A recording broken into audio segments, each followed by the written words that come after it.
Star Trek creates two surprising new captains for Starfleet and the Klingons. Star Trek Lower Decks' finale surprisingly introduced two new captains, one for Starfleet and one for the Klingons. Star Trek Lower Decks Season 5 sent the USS Cerritos to close a series of quantum fissures that have mysteriously opened up across the galaxy. As part of the investigation, LT Beckett Mariner Tawny Newsome visits her Klingon friend Ma John Curry on Konos for help gaining access to a fissure that has appeared in Klingon space. Beckett's friend Ma John Curry and his brother Maller Sam Witwer ultimately help Mariner, and she learns that the rifts in spacetime are not natural phenomena. Eventually, Captain Carol Freeman, Dawn Lewis, and the Cerritos crew learn that they are the only ship able to save the universe from a devastating soliton wave. Although Captain Freeman has faith in her crew, she initially questions whether the Cerritos is the right ship for the job. Throughout Star Trek Lower Decks' 5 seasons, the crew of the Cerritos have become like a family, and in the end, they all work together to save the universe. After a permanent portal to other quantum realities forms, Starbase 80 takes up a position at the entrance to the wormhole. Star Trek Lower Decks ending gives USS Cerritos a new captain after the events of Star Trek Lower Decks' Season 5 finale. Captain Freeman accepts a position at Starbase 80 to supervise the missions going into the rift. This leaves the USS Cerritos in need of a captain, and Commander Jack Ransom, Jerry O'Connell, steps up to fill that role. While Ransom may have felt like a caricature in his earliest episodes, he has proven himself to be a capable officer on numerous occasions. Ransom often acted as a supervisor for the lower deckers, and he found creative ways to encourage them to work together. Jack Ransom's growth as a character has been particularly noticeable in Star Trek Lower Decks Season 5, and the entire season has been leading to this moment for him. In one of his first decisions as captain, Ransom makes both LT Brad Boimler, Jack Quaid, and LT Mariner provisional first officers, placing them in competition with one another to see who will ultimately become the Cerritos' new number 1. Ransom then chooses his new warp catchphrase, "Engage the core," which perfectly suits him as a character, despite Boimler and Mariner's protests. After Boimler and Mariner help out Ma in Star Trek Lower Decks Season 5 Episode 4, A Farewell to Farms, he becomes captain of Maller's Bloodwine delivery ship with his brother as his first officer. However, Ma receives a much more impressive promotion in the Star Trek Lower Decks' finale.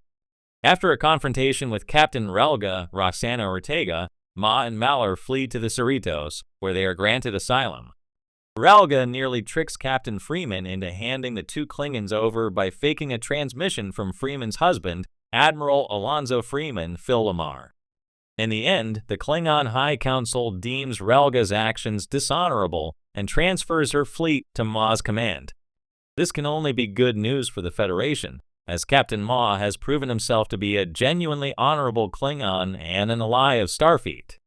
Ma's brother and first officer Maller also helped devise the final solution that the Cerritos used to save the galaxy. Captain Ma and Maller seem poised to become strong leaders among the Klingons, even as their Star Trek Lower Decks story comes to a close.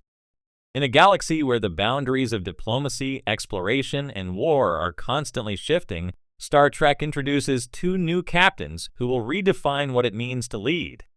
For the first time, Starfleet and the Klingon Empire have simultaneously appointed surprising new leaders, not just as a response to emerging threats, but also as symbols of a new era of cooperation and conflict between these once bitter rivals.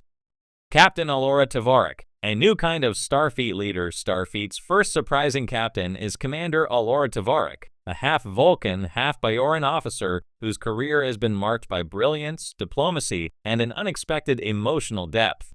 While Vulcans are typically known for their logic and emotional suppression, Tavarik has embraced the passionate and spiritual aspects of her Bajoran heritage, making her an anomaly in the eyes of her Vulcan peers.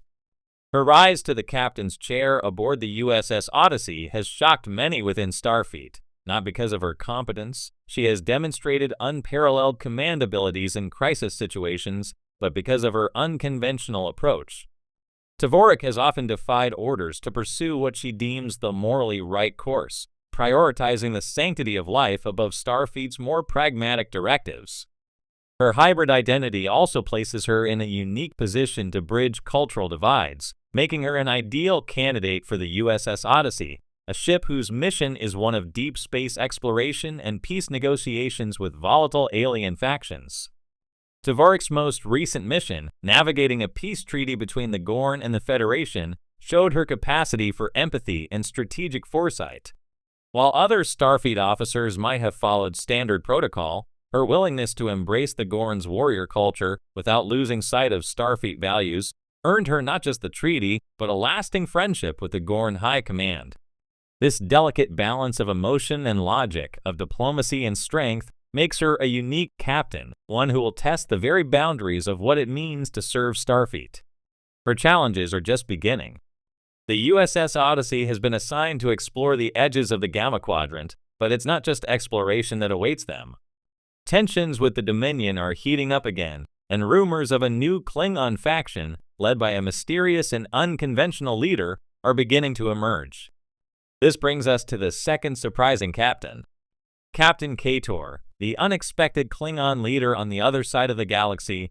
The Klingon Empire has shocked the galaxy by elevating Kator, a disgraced warrior, to the rank of captain. Kator's rise is controversial within the Empire, given that his career has been marked by rebellion against traditional Klingon values. Once part of a Klingon house that rejected the endless cycle of war and violence, Kator's family was exiled for advocating diplomacy and cooperation with other species. After years of living as a mercenary and smuggler in the fringes of the Beta Quadrant, Kator returned to the Klingon homeworld, following the rise of Chancellor Marduk, a leader who has advocated a more pragmatic and less war-hungry vision for the Empire. Kator's unique combination of combat skill and a rejection of traditional Klingon politics made him the perfect candidate to captain the new experimental vessel, the IKS Vanguard, a ship designed for reconnaissance, diplomacy, and when necessary, covert warfare. Kator is unlike any Klingon captain before him. His time outside of the Empire has given him an almost Federation-like view of the galaxy. He has learned to appreciate diplomacy, strategy, and negotiation in ways that many Klingon captains still see as weak or dishonorable. But beneath his unorthodox leadership style lies the heart of a true warrior, one who will fight with unmatched ferocity when pushed. The appointment of Kator signals a turning point for the Klingon Empire. No longer is the Klingon captain the archetypal warrior who fights for honor above all else. Kator's very existence is a challenge to the old guard of the Empire, who believe that strength comes only through battle.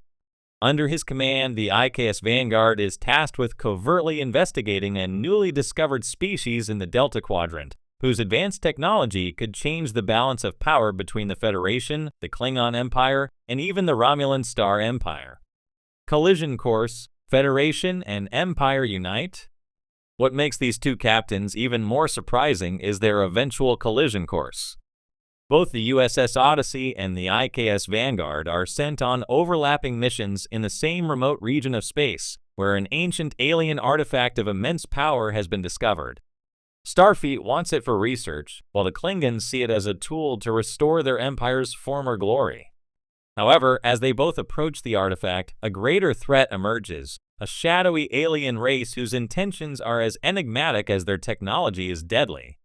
Tvork and Kator, two captains from two opposing factions, must find a way to work together to prevent a disaster that could reshape the galaxy's political landscape. What begins as a confrontation between old enemies